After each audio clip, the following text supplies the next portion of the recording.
Hi, welcome అండి. ఈరోజు మనం చూడబోయే ప్లాంటు జపనీస్ పోయిన్సెట్టియా అంటారు. దీని కామన్ నేమ్ వచ్చి డెవిల్స్ బ్యాక్ బోన్ అని, రెడ్ బర్డ్ క్యాక్టస్ అని, స్లిప్పర్ ఫ్లవర్ అని, జాకోబ్ లాడర్ అని ఇన్ని పేర్లు ఉన్నాయన్నమాట దీనికి. ఈరోజు మనం దీని ప్రాపగేషన్ గురించి తెలుసుకుంటామండి.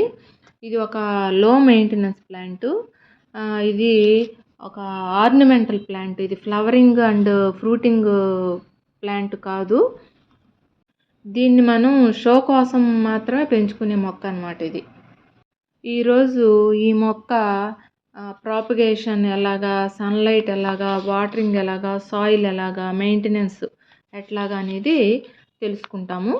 ఇది స్టెమ్ జిగ్జాగ్గా ఉంటుందన్నమాట, వంకర టింకరగా ఉంటుందన్నమాట. అట్లా ఉండడం వల్లే దాన్ని ఒక థ్రెడ్తో కట్టుందన్నమాట. ఇప్పుడు నేను చూపించేది అది వంకల టింకలుగా జిగ్జాగ్గా వెళ్ళిపోద్ది అనమాట స్టెమ్. ఇది పూర్తిగా బుషీ ప్లాంట్. ఇది ఒక పొదలాగా వస్తుందన్నమాట, స్ట్రైట్గా వెళ్ళి అట్లా ఉండదు. ఇది చిన్న స్టెమ్ కటింగ్ ద్వారా ప్రాపగేషన్ జరుగుతుంది. ఇది బ్రైట్ సన్లైట్ ఉండాలండి, ఇండైరెక్ట్ సన్లైట్లోనే ఉండాలా. హాట్ సమ్మర్లో అలాగే పెట్టేసామంటే పాడైపోతుంది. ఇది స్టెమ్ కటింగ్ ద్వారా ప్రాపగేషన్ జరుగుతుంది కాబట్టి మనం స్టెమ్ కట్ చేసి మనం పెట్టాలి. అది ఇంకొకటి వచ్చి దీంట్లో మనము ఆ లీవ్స్ తీసేటప్పుడు ఒక మిల్కీ లిక్విడ్ లాంటిది వస్తుంటుంది అనమాట. అది ఐస్కి బాడీకి ఇరిటేషన్ తెప్పించే విధానం ఉంటుందన్నమాట దానికి. అందుకని కొంచెం జాగ్రత్తగా ఉండాలి మనం స్టెమ్ కట్ చేసేటప్పుడు. అదిగోండి, అది అట్లా మిల్కీ లిక్విడ్ లాగా వస్తుంది అనమాట. అది చిల్డ్రన్స్ దగ్గర, పెట్స్ వాటికి ఇరిటేషన్ తెప్పిస్తుంది అనమాట. బాడీ మీద పడిందంటే కొంచెం ఇరిటేషన్ వస్తుంది, అందుకని జాగ్రత్తగా ఉండాలి. ఇలా మిల్కీ లిక్విడ్ వచ్చే ఏ ప్లాంట్స్ దగ్గర అయినప్పటికీ కొంచెం కేర్ఫుల్గానే ఉండాలండి.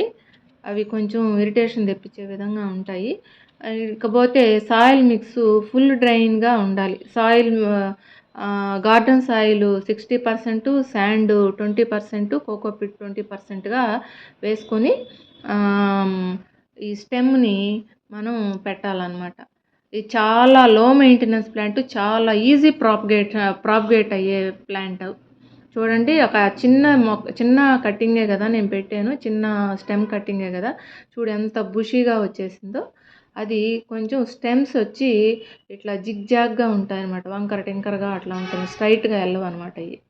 అందుకే దీన్ని కొంచెం ఇట్లా ఆ స్టెమ్స్ అట్లా పోకుండా మనం ఏదన్నా థ్రెడ్తోనూ అలాగా కట్టి పెట్టుంటే చూడడానికి అందంగా ఉంటుందన్నమాట. వాటరింగ్ కేర్ఫుల్గా ఉండాలండి. ఓవర్ వాటర్ అయితే మొక్క చనిపోయే ప్రమాదం ఉంది.